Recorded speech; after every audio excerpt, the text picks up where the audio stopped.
afternoon, members. I call this meeting of the Housing, Finance, and Policy Committee to order. And seeing that we have a quorum present, do we have someone who's willing to move the previous meeting minutes? So moved. All right, thank you. Chair Igo moves the approval of the minutes for March 17th, 2026. Any discussion of those meeting minutes? Can somebody ask? All right, going once, going twice, hearing none. Those in favor say aye. Aye. Those opposed? The motion prevails.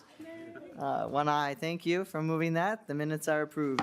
All right, so the first bill up on the docket is going to be House File 4207. Chair Howard, would you move your bill? Yes, Chair Kozlowski, I would move House File 4207. All right, and Chair Howard is moving this bill and referring it to the Committee on Taxes. Chair Howard, would you like to describe your bill? First, I'd like to move the A3 amendment.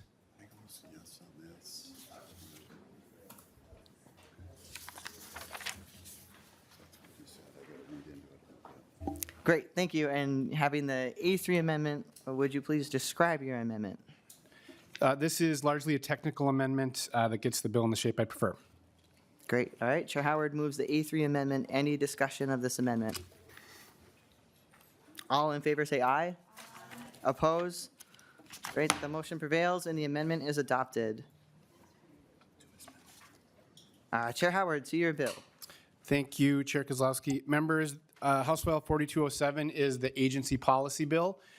Members, you might remember last year Representative Rayrower carried the policy bill and did an amazing walkthrough of the bill herself, line by line. I'm not going to do that. I'm going to turn it over to Dan Kitzberger with MHFA to walk through the bill. All right, welcome to the committee.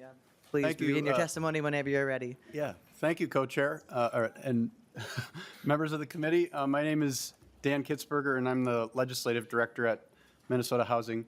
As Co-Chair Howard noted, this is our agency policy bill for this year. Just a few items, really sort of technical in nature, and I can just walk through and maybe describe them a little bit and some of the thought behind it. So if we look at the bill,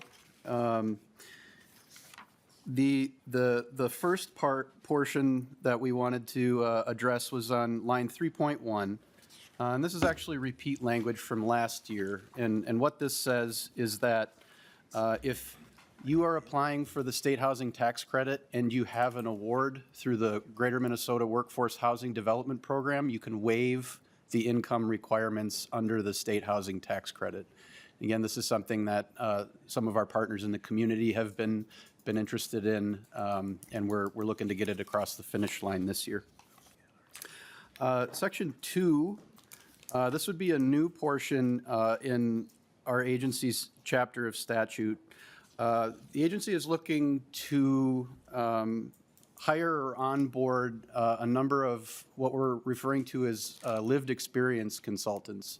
So these are individuals who have dealt with housing challenges throughout the course of their life. So they may have experienced homelessness, housing instability, high mobility. Perhaps they've been recipients of some of our programming, whether it be rental assistance or family homelessness prevention, or they've lived in a unit that we've helped finance. And so these individuals would be responsible for about 30 hours of work over the course of several months, and they would be helping us score and evaluate applications that come to us through our competitive programs. So both through our consolidated RFP and then through programs that have their own standalone RFPs. And so this process is just getting underway. We've just posted a position description, and we're looking for hopefully a large response so that we can onboard several dozen individuals to help us throughout our programming over the course of the next several months. So again, this is the first time we're going through this process. We're modeling this after other state agencies and some of the work that they've done helping move communities that are ultimately the end users of the programming closer to the process for awarding and committing funds. If you go down to 3.27, this is one that was just affected by the technical, actually, no, it wasn't.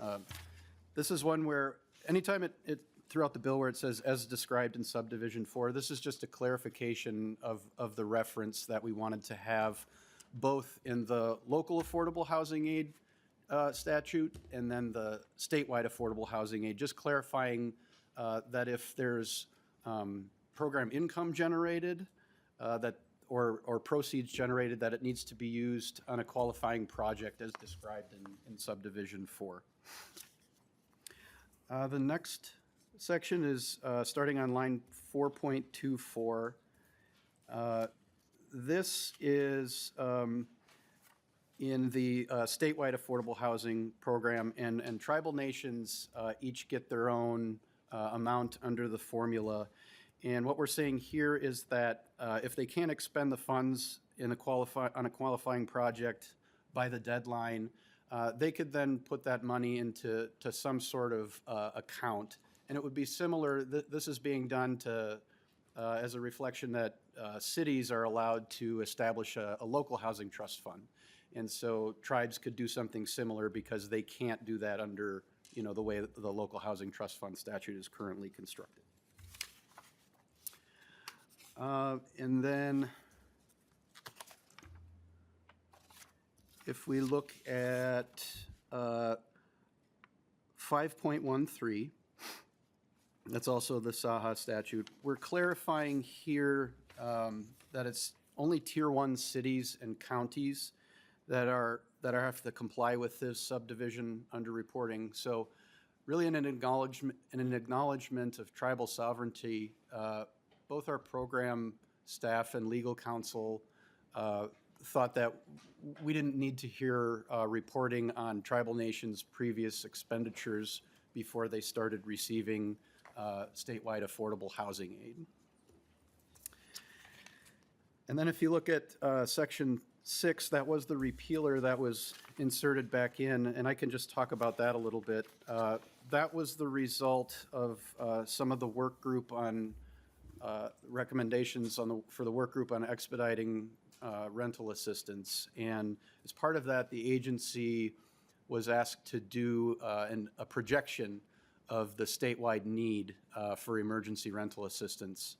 Unfortunately, in that time, we've lost the primary data source that we were using. It was the U.S. Census Bureau's Community Pulse Survey. And one of the questions that they asked in that was of renter households that were, we were able to break down by income eligibility. One of the questions they asked was, how many months are you behind on rent? And so that was really a key part of that report and the data that we used to create that projection. And so, in agreement with Chair Howard or Co-Chair Howard and IGO and Chair Port in the Senate, we'd like to keep talking about that and see what we can come up with. And I think that's everything. And I can answer questions if there are any. All right, great. Thank you so much for your testimony and for being here today. Next, we'll move to public testimony. Is there any members of the public who would like to testify on this bill? All right, seeing none, we'll move to member discussion. Any member discussion on this bill? All right, we'll move to Co-Chair Igo. Thank you, Chair Kozlowski. My one question is just on section 2, and it's like the payments and stuff. Ballpark, like how much are those payments, just for transparency? Yeah, Co-Chair Igo, the stipend would be $1,000 per individual. Chair Igo, any follow-up? That's all I needed. Thank you for the riveting presentation on a policy bill.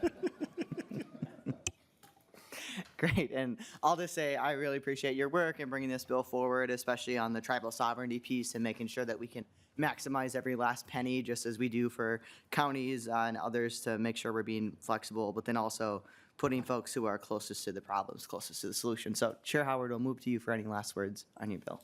Mr. Kitzberger did a great job, and I appreciate the chance to work together with the agency as the session develops on these policy items, and look forward to moving it forward at the end of the day.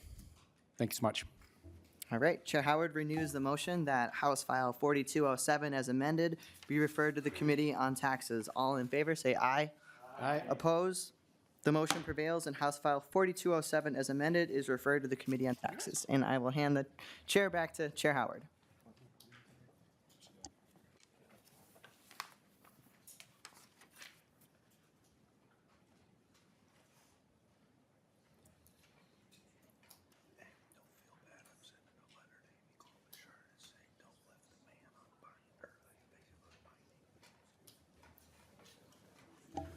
We are going to next hear Representative Lee's bill, who I think is up in other committees as well.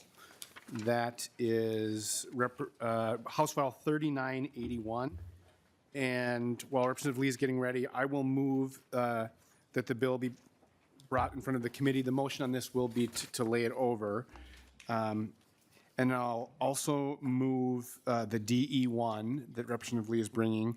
Representative Lee, would you briefly describe your DE1? Sure. Thank you, Chair and members of the committee. So the DE1 just allows us to get the bill in the shape that we need because we had to get jackets really quickly. So. Any discussion? All those in favor, say aye. Aye. Opposed? The DE1 is adopted. Representative Lee, to your bill as amended. Great. Thank you, Chair. And members of the committee for the opportunity to present before you today House File 3981 as amended. This is a common sense bill that would allow surviving family or other representatives of a deceased tenant to terminate a lease upon death. This is something that I found out in the course of helping a constituent that in the state of Minnesota, when you pass away, your family actually has to give notice to your landlord and pay 2 more months of rent until that lease can be terminated. And so as we've all heard, the rent is too darn high, and even in death, you can't escape this. And so this is a solution that would have helped in my constituent's case. And I would also note that the bill also takes measures to also make sure that there's parity between this lease termination clause and also an infirmity clause that the legislature passed recently, just to ensure that that those are the same standards. And with that, I have a testifier from Homeline who can provide more details. Thank you. Welcome Maya Grimm, housing attorney for Homeline, to the committee. Good afternoon, Chair, members of the committee. My name is Maya Grimm, and I'm a housing attorney at Homeline. We are a statewide tenant advocacy organization. Thank you to the committee and Representative Lee as well for allowing me to testify in support of House File 3981. Passing this bill would amend 2 different statutes which allow tenants to end their lease early in particularly difficult situations. The first is where a tenant has passed away or where a tenant needs to move into a medical care facility, which is also known as the infirmity statute. Both the death and infirmity statutes allow tenants to end their lease early with currently 2 months' notice, and this bill proposes to reduce the amount of notice that is required. These 2 statutes were designed to provide relief for tenants who are experiencing these life changes that tenants typically do not and really cannot plan for. By decreasing the amount of notice that the tenant or their personal representative has to give to end the lease, tenants will be able to limit more of the rent that they owe so they can focus on using that money to pay for other expenses that inevitably come up in these situations, like hiring an estate attorney when a tenant passes away or covering medical expenses. This bill will also make the break lease option available for more tenants who are affected by the death of a tenant. Originally, under both of these statutes, the lease could only be broken if all tenants on the lease passed away or became infirm, which really limited when this law could be used. But in 2024, the infirmity statute was amended so that a lease could be broken if just one tenant becomes infirm. This bill would amend the death statute to align with the infirmity statute so that the option to break the lease is there if just one tenant passes away. And this bill would also make it so that upon the death of a tenant, all surviving tenants have to agree to terminate the lease. This addresses kind of the unintended consequence of allowing just one tenant to end the lease so that any surviving tenants aren't blindsided with having their lease terminated early, especially because neither of the statutes require co-tenants to be notified that their lease is going to end early. And we look forward to continuing to work with Representative Lee to strengthen this bill further. We believe that this bill would allow for a more practical application of the law, since it's relatively rare for all tenants on a lease to pass away at the same time. It would protect any surviving tenants and allow tenants to save more money in these difficult situations. Thank you for your time. I'd be happy to answer any questions. Thank you. Next on the list is Cecil Smith, President and CEO of Minnesota Multi-Housing Association.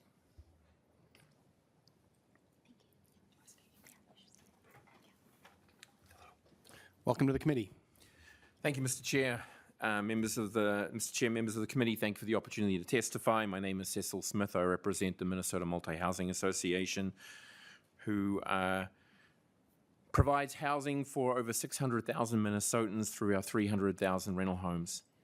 We appreciate the intent behind House File 3981. However, even with the delete all amendment, we remain concerned that the bill creates an imbalance in the statute and shortens important notice timelines. Under this bill, an authorized representative of a renter's estate could have a notice period as short as 2 or 3 weeks, depending on when the notice is provided. At the same time, the housing provider's obligations following the death of a resident remain unchanged and continue to operate with a 2 months' notice effectively on the last day of the month. As a result, the statute would create an imbalance where the renter's estate or surviving residents can terminate a lease on a much shorter timeline, while the housing provider remains bound by longer notice periods. The amendment also maintains most of the existing infirmity framework, but shortens the period in which a housing provider can offer an accessible unit in the same complex from 2 months to 1 month. In practice, that change may actually make it harder to accommodate residents through an internal transfer or preserve housing stability. Rental housing providers rely on predictable timelines to manage vacancy, turnover costs, and building operations. When termination periods become shorter or asymmetric, it can create unexpected financial and operational challenges. This is especially true in senior housing and in higher care facilities. We respectfully ask the committee to maintain balanced notice periods. Thank you for your consideration. Is there anyone else here that would like to testify? Not seeing anyone, we can move on to member discussion. Representative Dodseth. Thank you, Chair Howard, for the bill author, and maybe for the testifier. Question would be with the language in there for retroactive, with the contract language. Are there any issues that you foresee with this, maybe causing some future problems with retroactive contracts language? Ms. Grimm? This is not a Chair. This would not be a retroactive amendment. It actually keeps the death statute originally how it's written for leases that are signed before July 1st, 2026, so that the current process would remain in place for those leases signed before that date, but for leases signed out on or after July 1st, 2026, this new process would be put into place. So it isn't retroactive. Thank you for clarifying. No problem. Questions? Co-Chair Igo? Thank you, Chair Howard.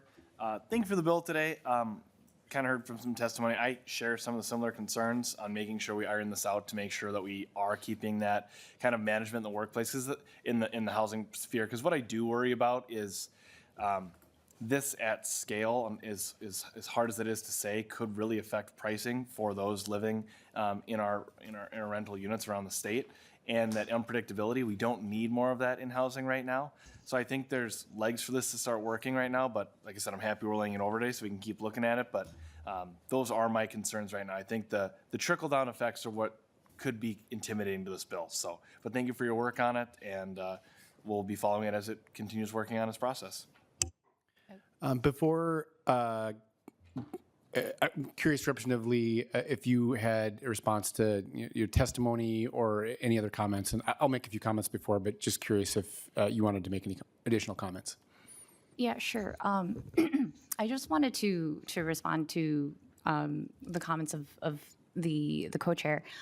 So this is actually not a new idea. New York recently passed legislation that has a much shorter timeline.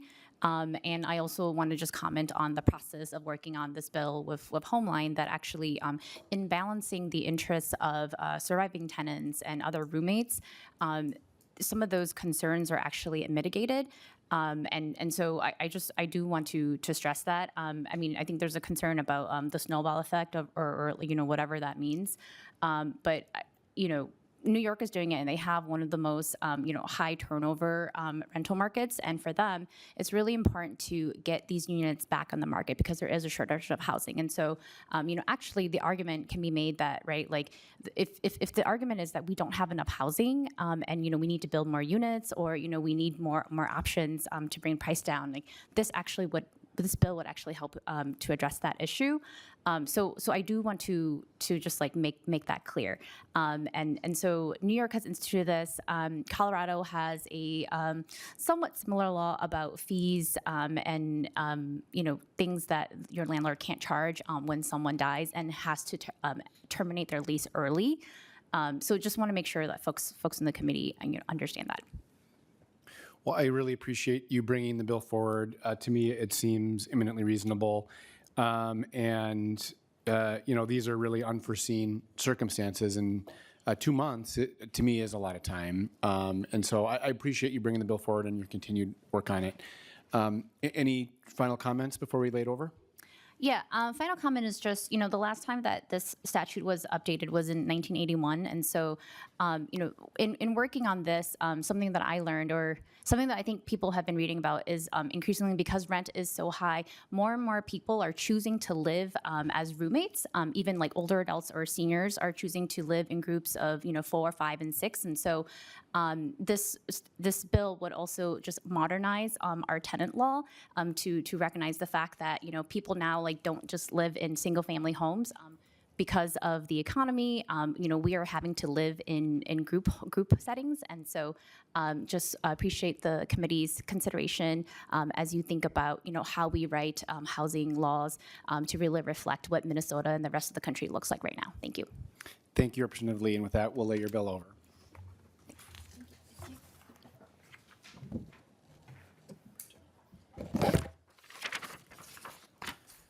Next bill up is going to be House File 3639, Representative Hussein's bill.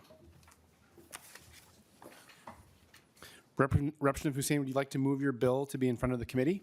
Yes, Chair. So moved. Your bill is in front of the committee, and the plan is to hear this bill and lay it over. Would you please describe your bill? Thank you, member of the committee, Chair Howard, Chair Igo. House File 3639. Imagine being 18 years old and trying to rent your first. We started with 1839, right? 3639, that's correct, yep. Yeah, 3639. It's not yours, I think.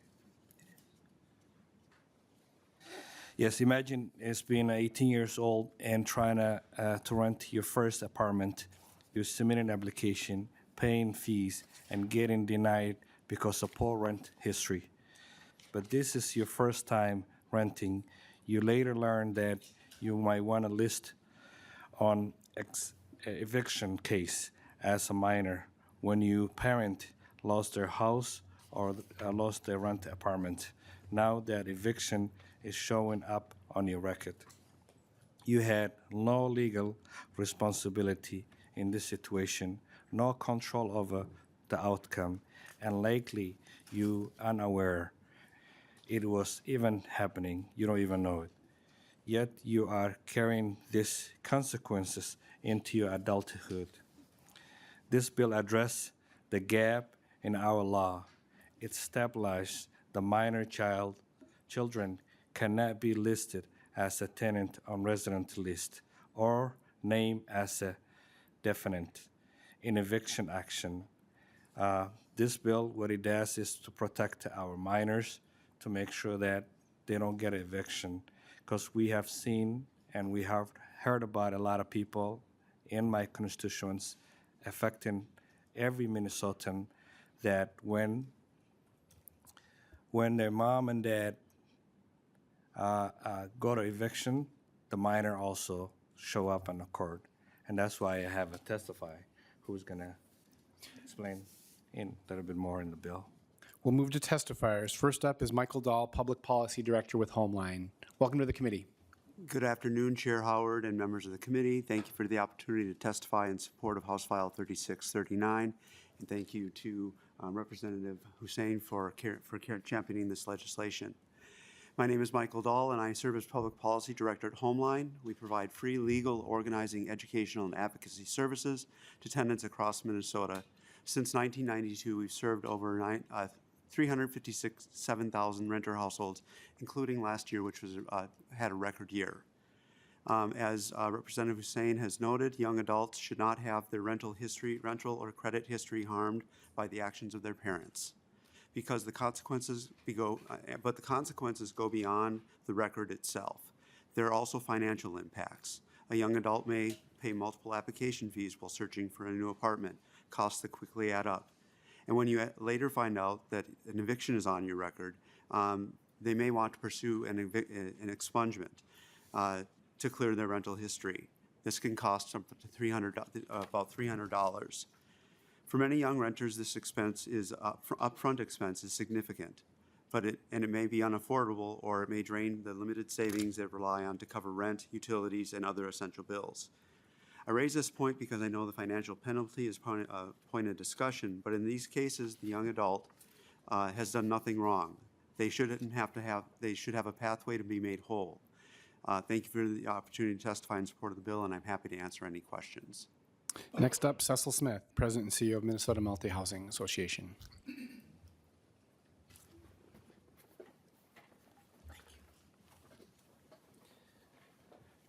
Welcome back. Mr. Chair, Chair Igo, to the author, thank you for the opportunity to testify. Again, my name is Cecil Smith. I am with the Minnesota Multi-Housing Association. Let me begin by saying clearly our organization does not oppose the intent of this bill. Housing providers do not seek to file eviction actions against minors, and we agree that children should not be the subject of eviction proceedings. In the rare circumstance where minors appear on eviction filings, it's almost always because they were listed on the lease as members of the household, not because they were responsible for the lease obligations. However, we do have two concerns with the current language of the bill.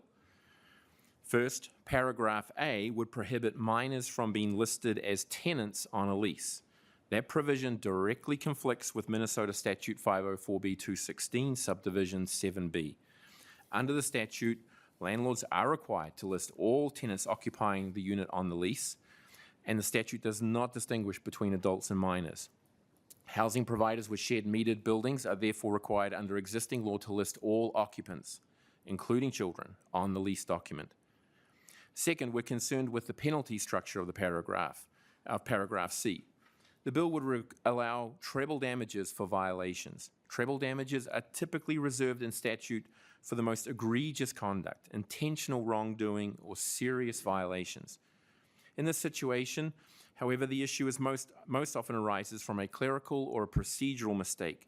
Imposing treble damages in that context would be disproportionate to the conduct involved. We believe the bill's core goal can be achieved while addressing our concerns. We've provided language to the bill author to that effect. We appreciate the author's work on this issue, and we hope we can reach agreement. Thank you, Mr. Chair and members. Thank you. Is there anyone else who would like to testify on this bill? If not, we can move to member discussion. First up, Representative Amania Hilsley. Thank you, Chair Howard, Chair Igo, members, for the opportunity to speak in support of this bill. I'm actually shocked that we are hearing such a bill, to be honest. Children should never carry a burden of house instability in their records, right? Listing minors on a lease or eviction filing does not hold them accountable. It penalizes them for circumstances entirely out of their control. And so this bill is simple, and I truly believe common sense bill. in my perspective, step towards protecting kids from long-term harm while still ensuring that children's future is not defined by housing crisis that they did not create. So for me, let's do the right thing and protect our children and give them a fair start instead of penalizing them. Thank you so much. Representative Rayrauer. Thank you, Chair Howard. Just be very brief here. I signed on to the bill because I think it's a great bill. As a former teacher, I believe all kids deserve equal opportunities in life, and they shouldn't be denied those opportunities because of their parents' actions or held accountable for the actions of their parents. So I hope that we can make sure the details of the bill are worked out and get this bill moved forward. Thank you. Vice Chair Kozlowski. Thank you, Chair Howard and Representative Hussein for bringing this bill forward. This is actually a bill that in my first term, we heard testimony quite a bit around especially homeless youth talking about their stories of evictions, being on their records and following them for what was nothing to do with their fault. And so to hear about the $300 fee, that's pretty insurmountable for our young people who I just want to call attention to the letter in our packets from the Council for Minnesotans of African Heritage, you know, talking about our young people already carrying so many burdens, having to be navigators, language interpreters, taking on jobs to keep their families afloat and food on the table. And so making sure that we're putting the responsibility where it belongs, and that's with the parents or guardians. I'll say that there are, I hear the concern around the treble damages and that conflicting because it is the 504B written, and so I'm not sure if that's something that we'll be addressing more holistically.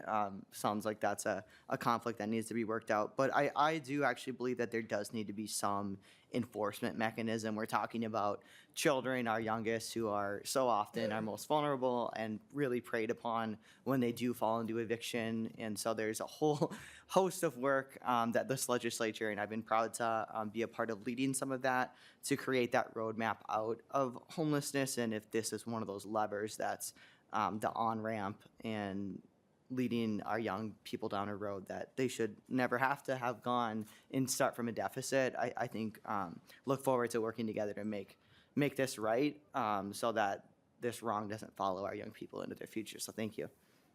Representative Dotseth. Thank you, Chair Howard. I wonder if we could pull the testifier, Cecil, if he could come back up again. Thank you. And just a brief comment, I think we understand that we definitely don't want to have minors pulled in on leases. But the question I would have is, Cecil, are there some mechanisms in place right now that you see where the judges are actually working on trying to make sure that those minor children are removed? And the intent of actually putting them on the leases for eviction to make sure that all residents are removed from the property so you don't, for legality reasons, I think is maybe more of the best reason why they name everyone on the lease. Is that correct? Mr. Smith. Mr. Chair, Representative Dotseth. So just to walk through the process, when there is a filing, you will certainly list the adults. You may say that there are minor children. You may list them as Jane and John Does. You wouldn't list them on the filing. When you file an eviction action, you have to file full legal name and date of birth. There's an opportunity for the clerk to reject the filing because you're filing against a minor. Cannot bring a civil action against a minor. The judge, when the case comes before the judge, can dismiss the case against any listed minor children, reviewing who are the defendants in the case. So there are those existing opportunities. For the minor who later becomes an adult, wants to correct the record, a motion filing fee is $70. And the judge can then waive that filing fee when the proceedings begin. So there is ample opportunity through the court proceedings, through the court processes. Certainly, it shouldn't happen in the first place. And presumably, it's an inadvertent error, and that can be corrected. Anything further, Representative Dotseth? No, thank you for the clarification. I'm certain that we can move forward eventually and get some language that's going to work for all parties involved here, so thank you. Co-Chair Igo. Thank you, Mr. Chair. Representative Hussein, thanks for the work. You and I have been talking a lot on this bill, trying to get to a place. I mean, we heard some good testimony on the things that got to get worked out. I just really want to emphasize my biggest thing was that paragraph A, because I just think I was so worried about there's a fire in a building and we don't know how many people are in that building, or there's a missing persons and now we don't know who those people are because we don't know where they live. Like, that can have lasting consequences and create bigger issues. And it sounds like we're working on fixing that paragraph A. So happy that we're laying it over today and continuing discussion, but I think we're hopefully going to be able to get somewhere, but there's some serious concerns and I think we're getting close to the resolution. So thank you for the bill. Thank you, Representative Hussein. I'm supportive. I think this is a really good bill. Just a quick comment that, this may be rare, but the fact that it happens at all is a problem. It should never happen. And so I really view this bill as a way to get at the source. The problem starts if folks are listed on a filing. And so that's why the bill makes sense. I do think there are some of these issues like that were raised that we can and are working through. But to me, this makes sense and is a bill that has and should have the ability for us to get across the finish line this year. And so thank you for working on the bill. Representative Hussein, anything in further before we lay it over?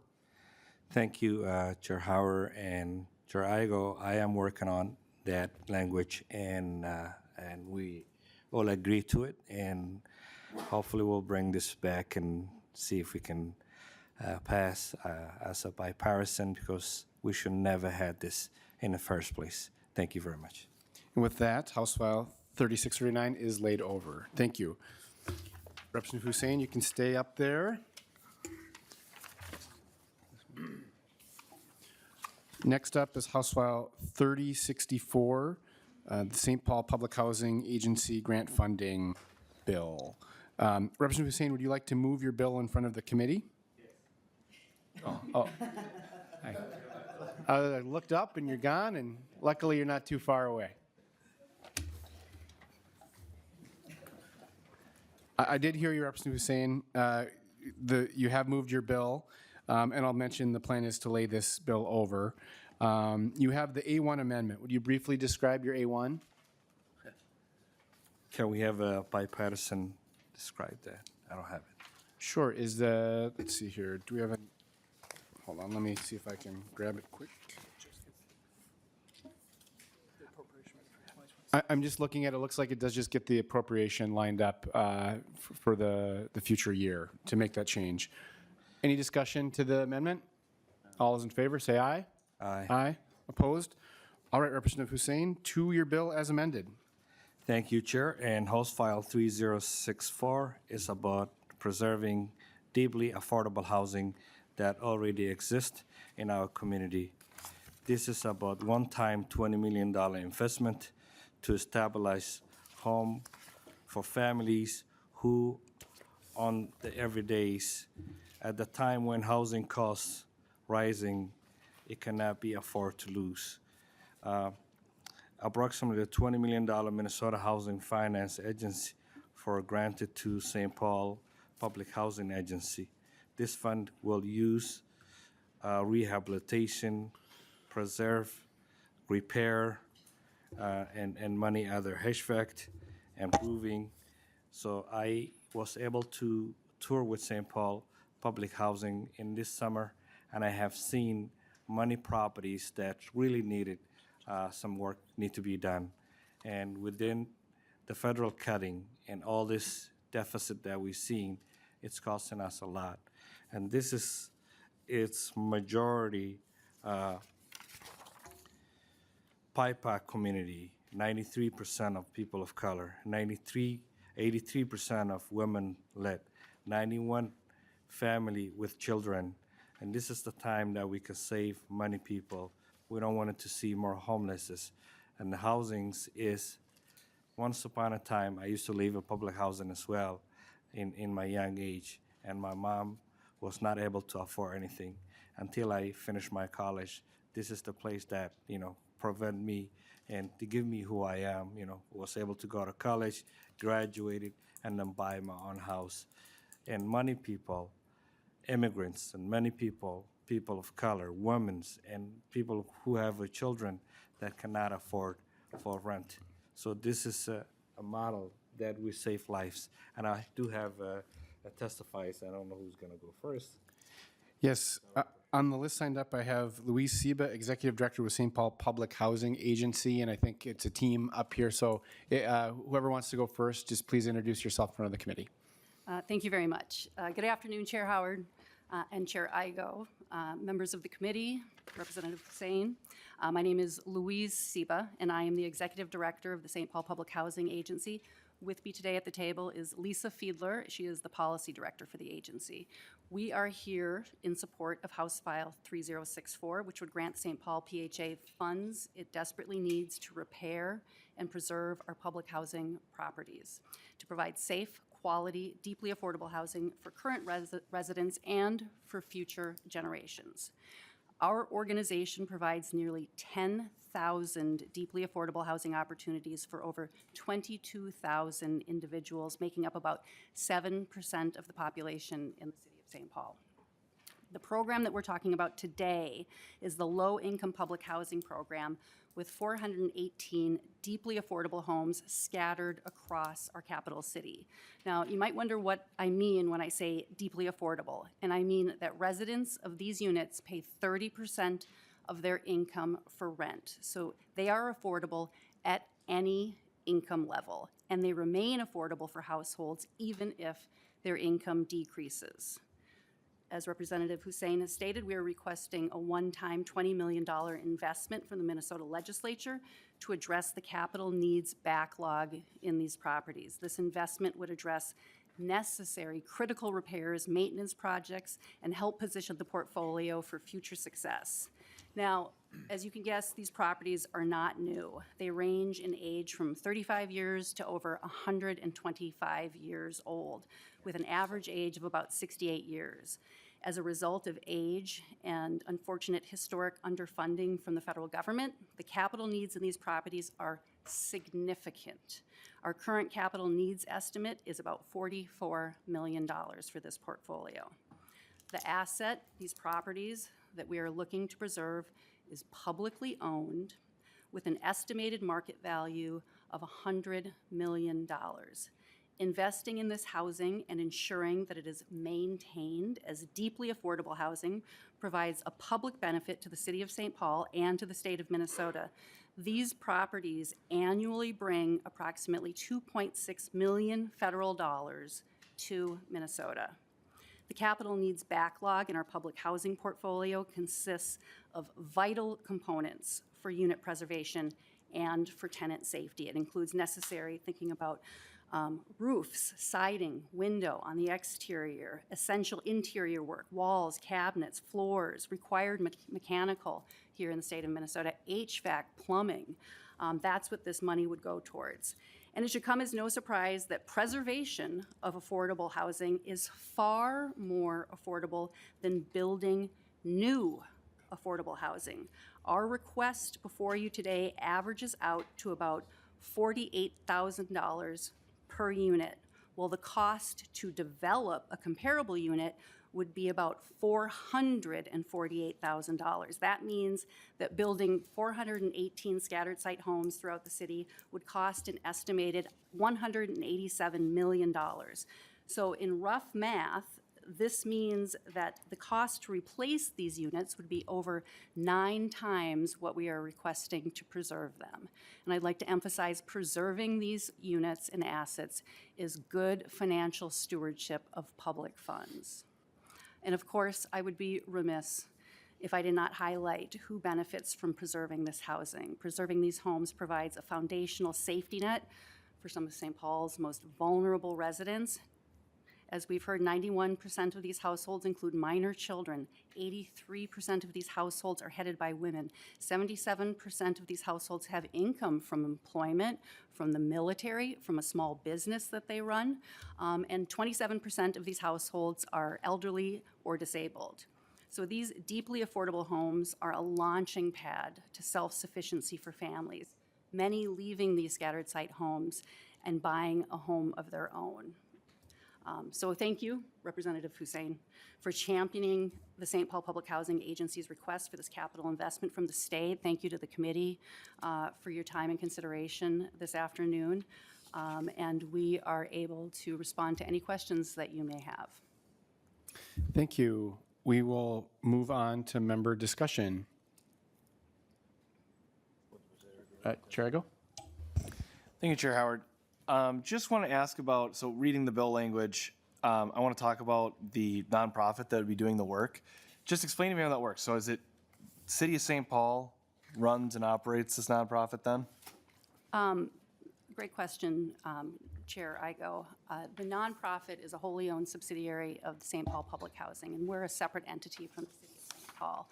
And that is created because of an effort that we are doing to reposition the homes for better funding from the federal government. And I would turn it over to my policy director for some details on that. Yes, Chair Igo. This request is one prong of a two-pronged strategy to preserve these properties. The other thing that we're doing is asset repositioning, which would change the HUD funding stream. This requires us to transfer ownership to a wholly owned subsidiary nonprofit organization. But it does lead to that better ongoing funding, which, while not sufficient to address this backlog, is what makes us able to structure this as an absolute one-time ask. Co-Chair Igo? Yeah, thank you for that answer. So the thing that I'm just curious about then, so if Capital City Affordable Housing would be doing the rehab, does that kind of then make sure, like, is there still like an RFP for contractors, vendors to go out there and do it? Or so they're just managing the money and then still putting out competitive bids so that we can get the lowest price possible to do the most good? See what I mean? Like, that's my question there. Whoever wants to respond? Yep. I'm happy to. Chair Igo, yeah, it is run the same way as St. Paul Public Housing. It is the same board. It is a wholly owned subsidiary. It is a way for us to move into a better funding stream. But yes, there's an RFP. It is managed the same way that we manage our investments if we did not have that. And to be fair, to be sure, we are in that, like Policy Director Lisa Fiedler says, this is a two-pronged approach. And so you notice that I'm not sitting here and asking for $44 million because we're working on the balance of that through this other avenue. But the Capital City Affordable Housing doesn't change that this is deeply affordable housing owned and operated by the city, by the Public Housing Agency of the City of St. Paul. I hope that answers your question. Co-Chair Igo? Just follow me. I was just wanting to make sure that, so like there's some nonprofits, right, that have all of the associates training the staff that do the work. I just didn't want to see an ask for money to go to one place that wasn't going to have competitive bids, that was going to figure out the price and do it themselves, because then that would impede our ability to get things done the most affordable way possible. So that's what I was trying to feel out. And it sounds like, no, this is just the managing firm. They still do the RFPs. They still do competitive grants. And we still find the most affordable way to do it, correct? And Yes. they work with the unions. And yes, and thank you, Representative Hussein. Yes, it is still our employees. There's no new employees of Capital City Affordable Housing. It is contracted out with the St. Paul Public Housing Agency employees. And follows all of those same rules. This is similar to what the kind of the RAD repositioning that other entities have done, where you basically, it's literally the same board. I think Duluth and Minneapolis has done that model. Is that what I'm understanding? Yes, Chair Howard, Yeah. very similar. In fact, in our high-rise and family developments, we've gone through that RAD transaction. When we did that in 2020, we could not include this in it because it did not pencil out. We had such large capital backlog. Now we have another avenue under similar repositioning called Section 18, which would be project-based vouchers. But yes, you've hit the nail on the head. This is a repositioning strategy that we were able to do in some of our portfolio, but not this. And now we are looking to do it with the 418 scattered site homes. And that's why it's a one-time ask, because we will have better funding going forward. But right now, we're in a real hole with this very important asset. Thank you. Thank you for your work. Thank you for bringing the bill forward. We absolutely, as you mentioned, are in such a hole with investment with public housing across the state, in large part with the federal government just completely abdicating their responsibility over, a generation or more at this point. And so I appreciate bringing forward this bill. It's very important. So, Representative Hussein, any final words? Yes, City of St. Paul. As you know, my city has more nonprofits, more government buildings, more churches. Do not collect enough tax, and not like Minneapolis or other cities. This is the first time St. Paul Public Housing are asking for funding many years.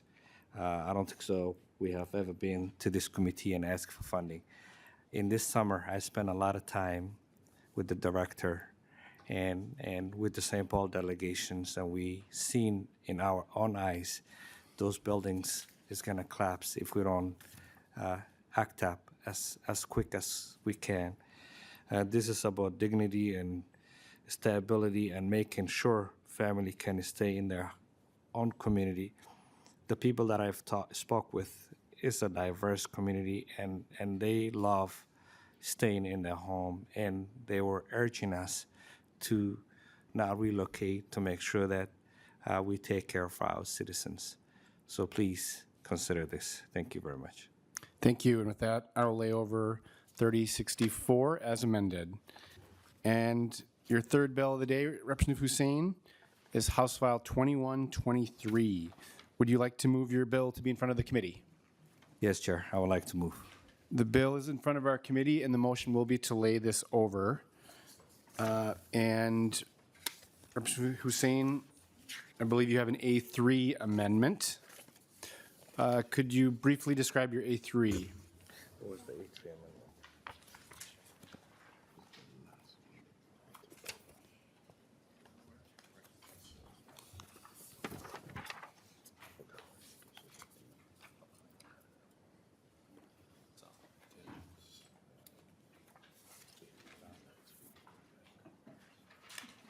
To report. Representative Hussein. It's an amendment that we try to reshape the bill to make sure that the landlord is opportunity to report the credit. Any discussion to the A3? All those in favor say aye. Aye. Aye. Opposed? The A3 is adopted.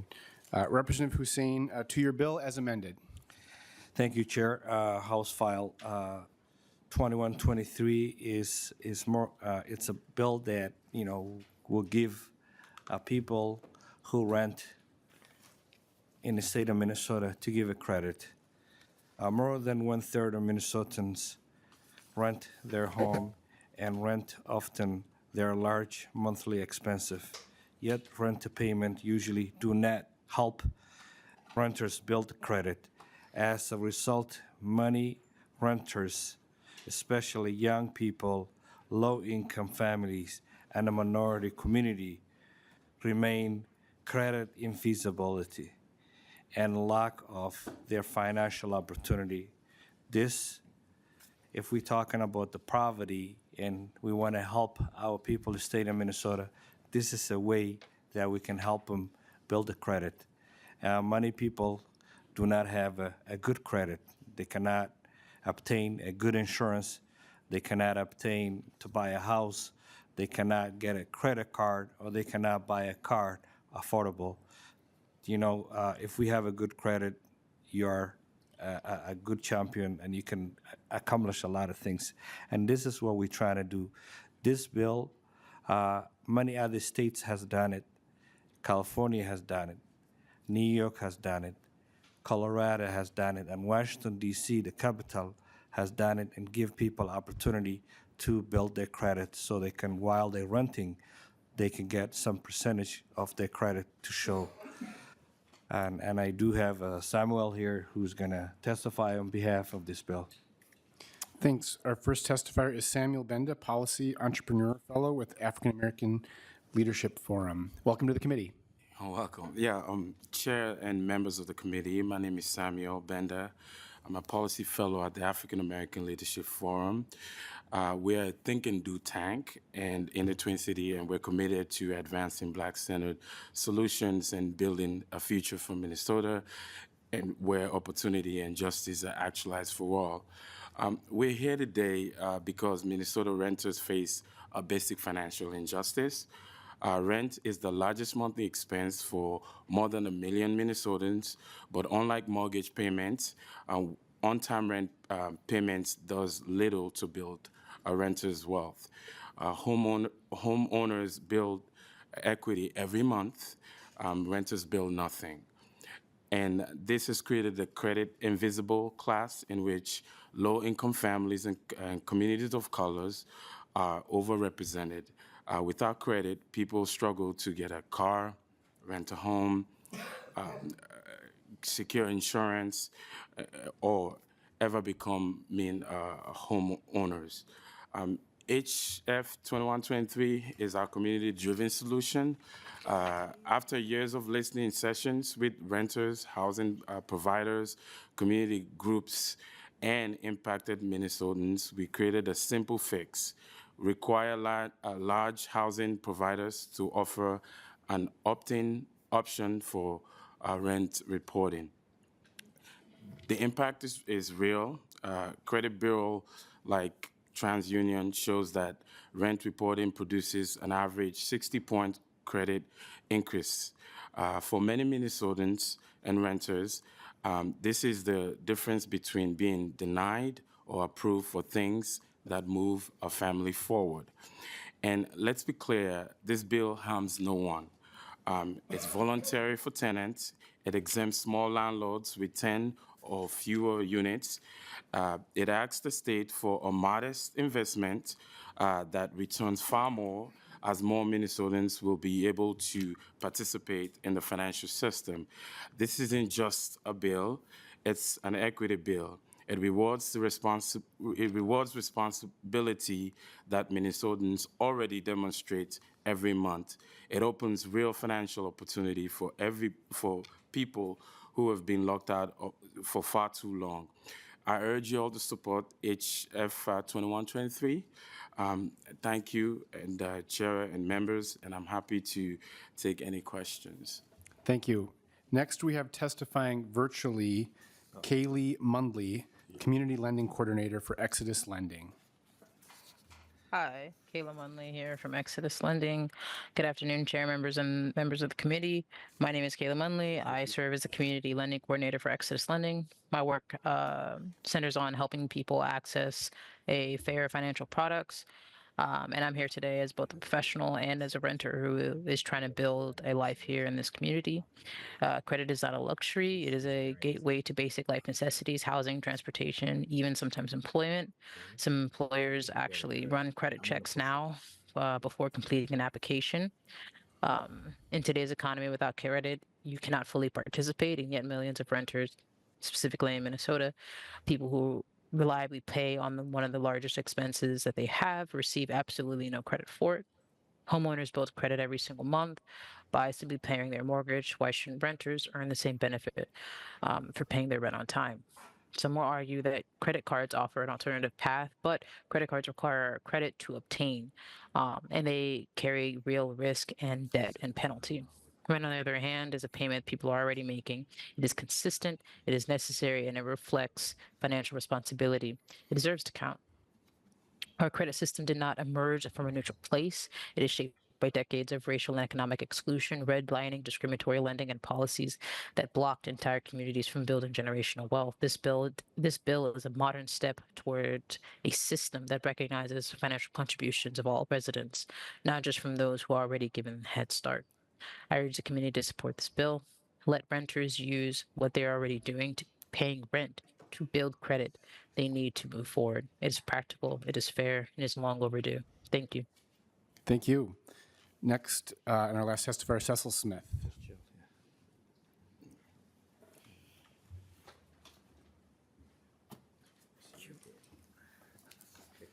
Welcome back. Mr. Chair, Co-Chair Igo, members of the committee, the last time today you'll see me. Thank you for the opportunity again to testify. Again, my name is Cecil Smith for the record. I represent the Minnesota Multi-Housing Association. First, helping renters build credit through housing payments is a concept that some housing providers choose to do voluntarily. House File 2123 is not simply creating a new opportunity for renters. It imposes a new operational requirement on housing providers that may require vendors, software integration, staff training, and dispute resolution procedures. Second, the bill prohibits charging renters for participation while requiring housing providers to provide the service. While the bill appropriates grant funding to help offset costs, the total funding will not cover the implementation and administrative costs for many housing providers. Third, and most importantly, the bill focuses only on reporting on-time rent payments, on-time payments. That creates a fundamentally incomplete and potentially misleading reporting system. If the state requires reporting only positive payments while excluding late or missed payments, the result is no longer a neutral reporting system. It becomes a one-sided data point that does not reflect the true payment record. Finally, the bill raises compliance and liability concerns. Rent ledgers often include partial payments, subsidy timing and payments, payment plans, or disputes. Without clear standards and safe harbor protections for good faith reporting errors, or a mandatory system could expose housing providers to unnecessary disputes and compliance risks. For these reasons, we respectfully ask that the committee to oppose House File 2123. Thank you. Stay there for a sec. I had a couple questions. Mr. Smith, you mentioned administrative costs. Just help me understand what those are just to have a better understanding. So reporting to credit agencies is not free. You've got to set up a portal, you've got to set up a process where the batch reporting can then go based upon the credit reporting agency's timing of payments. I'm not particularly familiar with this. You'd need to get the credit reporting agencies here in front of you, Mr. Chair. So it would be, I assume there is some level of reporting as it exists that some landlords utilize currently. Mr. Chair, Yep. So there are operators who provide this service as an amenity to their residents, or there are groups around the country who have come in and partnered on wealth building, credit reporting programs to help renters, and they've formed a partnership together where they're doing that to elevate the financial life of the residents and their properties. And just back to so you said sort of creating some sort of a portal. So that's a technical, like an IT cost. Is there a cost that to the credit agency, like you have to pay the credit agency, or is it more just the setting up this sort of portal and having that sort of IT infrastructure?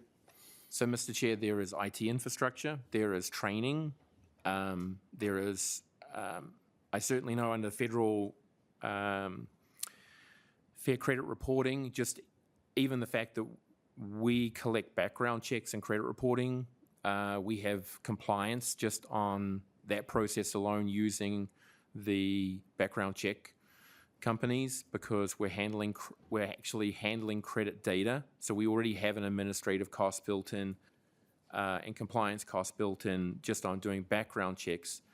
To supply information to the credit reporting agencies, I believe requires fees. It requires IT requirements for secure handling of that information, and certainly training of staff to meet those requirements.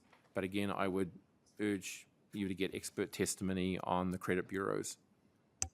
Well, it would be interested to, if sort of the concern is the amount of expense for admin cost, would appreciate more specific information at some point about like what those are, just to help balance that out. But any folks on the list? Representative Kozlowski. Thanks, Chair Howard, and Representative Hussein for working on this bill. Credit invisibility, that's a word.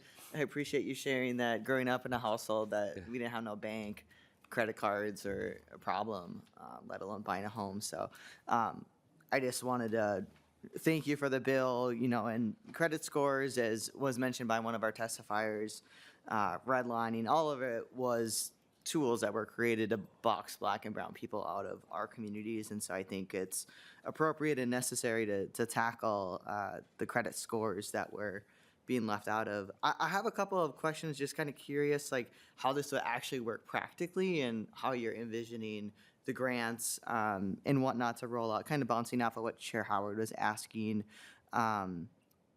Cecil's gone, but maybe you could help answer the question, or to our other testifiers, of what you've seen in other cities, states that have done this.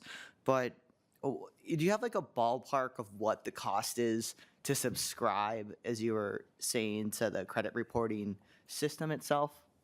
Maybe Mr. Benda? Okay, yeah, I can answer that. What has been done in places like California is that they require landlords to offer the service, but then they charge roughly about $10 for that service, right?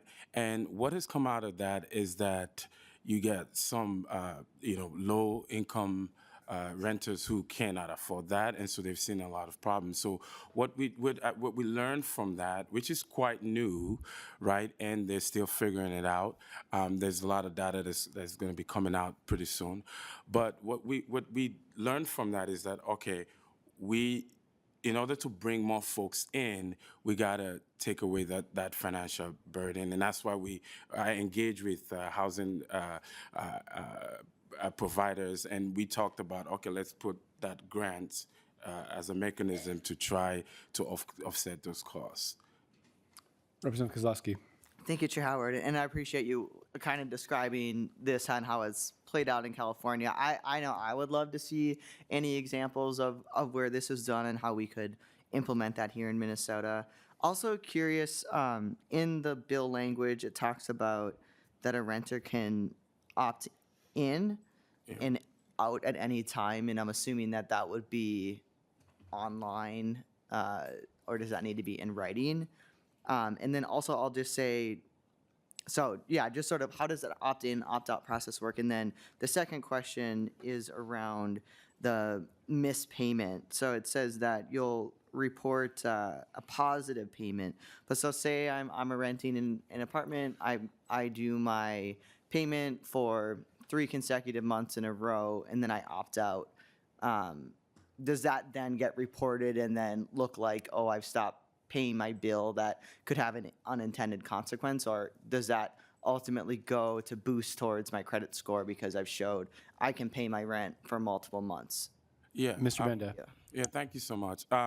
Well, as you know, the system we have already punishes renters for not paying on time. It could lead to eviction. Also, late fees. Those are punishment, right? So we have that mechanism. And what we're missing is that positive aspect of it. And I think it balances out with this bill, because we truly believe that we have to build a system that rewards hardworking families. So that's one aspect of it. That's why. And your second question, what was the first question again? Representative Kozlowski. Oh, yeah, thank you. I was just asking about the repeated, making sure that if you opt in and you show a duration of you're paying your bills month in and month out, and then you opt out, that doesn't somehow inadvertently come back and have a negative impact. So the idea of the bill is like when you move in, then the landlord will be like, well, this is an option available to you. You can choose to do it or not, right? So let's say you're in it and for some reason you want to get out of it, then you just have to inform your landlord, and then you'll be not to report, and then they will have to follow that. Anything further? Thanks, Chair Howard, and for that. Now, I'll just say I think this is a really important step to look forward and take into in Minnesota, and I hope that we can continue to work through some of the practical pieces of how it would roll out and make sure that as many Minnesotans as possible can take advantage. I mean, I think we all saw that the governor's budget had some dollars towards more down payment assistance. I'm excited to see the letter of support from the Groundbreak Coalition that talks about bringing online 11,000 new homeowners and putting, you know, those 50,000 down payments and post payments in place. And so just anything that we can do for folks who do want to create a nest egg, to build up their credit score and ultimately move into a home and build that generational wealth, this could be a really important tool to do that. So thank you for your work. And I would like to. Representative Hussein. The other thing that I would like to echo and try to add it in, a lot of people don't believe in having a credit card or, you know, like going into interest. This is given opportunity to build their credit if they want to buy a financial fee-based Islamic mortgage. This is how they can build to avoid for their religion prohibited, like not getting credit cards or not getting any interest. This is opportunity that they can build their credit. And I had an additional question, and this might be for Mr. Bender or for our nonpartisan staff. But as I read the legislation, you know, a landlord, you know, must offer this option of having their on-time rent payments reported. But as I read this, there's nothing that would preclude a landlord from reporting late payments or missed payments in this bill. Do I have that right? Yeah. So that portion of the language is to, because we already have a system that they do it anyway. Like if you don't pay your rent, you get late fees and you could be evicted. So this, again, is meant to create a balance, to say you have to also report yeah. But there's nothing in the language that says a landlord couldn't report missed rent, you know, to a credit agency. Do I have that right? I believe so. Okay. Representative Dotseth. Chair Howard, I think you actually kind of covered a little bit about what I was going to ask about reporting of negative rent as well. But question I had is traditionally rental payments, has that typically been put on credit reports? I haven't seen that a whole lot in the past. Is that a new trend that we're looking at creating where reporting all rental history and that's part of the credit reports, or am I missing something here? Mr. Benda? Could you repeat the question again? Yeah, Representative Dotseth. Traditionally, rental history hasn't been on a credit report. Yeah. Is this a new trend that we're trying to enforce and create as a new process as far as for credit reporting, or what? Yes, this is a very new policy area. What they realize is that you know, folks are paying a lot of their rent and not getting anything out of it, and that's a really good way for bringing folks who have been locked out of the financial system into the financial system. And you actually have private companies who are using this now as a way to offer more, give credit to, credit card to renters as well. So you have companies who are saying, okay, you report your credit to us, and then we could just report it to the credit bureau, and we'll give you some, what do you call it? Some credits card. Representative Dotseth? Thank you for your clarification, and I'll kind of piggyback on what Chair Howard had mentioned, is making sure that if we're reporting the good history, we also want to make certain that the negative history is reported as well, because we do not want to look like we're manipulating credit reports as well. Thank you for your clarification. Yeah. Co-Chair Igo. Looks like we're all singing from the same sheet of music, because that was going to be my question as well. My big thing is, and I'm no lawyer, and I don't play one on TV, but looking at it, if we don't put in the law that it would say on time and late or missed, I could see credit agencies looking at that, calling it fraudulent and not accrediting it. So I think the testifier, Mr. Smith, made a really good point that if this bill is going to move at all, we need to have credit agencies come to this committee and talk about it, because I was trying to review on my phone California's statute. California's statute does say on time along with late and missed in their statute. So I think that is going to be a critical part if this legislation is going to move anywhere, because I don't think credit agencies will be able to look at that and take it as duly noted and increase credit scores over it. And can I? Mr. Benda, respond to that? Which you know, which all the three credit bureaus do have a mechanism in which you can report rent. They all have that, and so that is why this new policy area is really building enough grounds, because they're starting to see the benefits of this. Coach Rago. I'll just follow up. I'm not saying that credit agencies won't acknowledge it, but if the law says only good can be reported, credit agencies won't take that. You need to have the good and bad. Like, it applies for your credit cards, applies for your mortgage payments. You need to be penalized on good and bad behavior. If we create a market where we're only given the good, but not when you make bad decisions, then that shouldn't increase your credit score. And I don't think the three major credit reporting agencies will take that into mind and acknowledge what we're trying to do here in this bill. Well, Mr. Benda. yeah, we do already, in the system, punish renters who don't pay on time through late fees as well as evictions. That it does go to the credit. I could tell you this personally. When I was at the University of Minnesota as an undergrad, I paid my rent on time, living at the University Commons. When I was moving out, there was some cleaning. I think when I moved in, there was a wheelchair in the closet. So I thought, well, it's their stuff. When I moved out, they billed me for that for $400. On principal ground, I refused to pay it. And I have the money, but I'm not paying it on principles.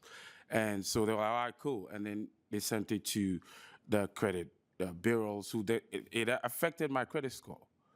It does. So that's one way right there. And there's millions of people in this state who are going through that. So we already have a mechanism in place for that. Coach Rago. Thank you. And so, like, respectfully, I understand your point, but they're two separate issues. What I'm trying to do is make sure that we're keeping legal precedent when we're talking about credit issues. If you create law that you only report good and not bad, credit agencies won't acknowledge that. You need to be rewarded for your good and bad behavior. Right. If I don't pay my mortgage, Right. if I'm late on my mortgage, I get a ding on my credit score for that.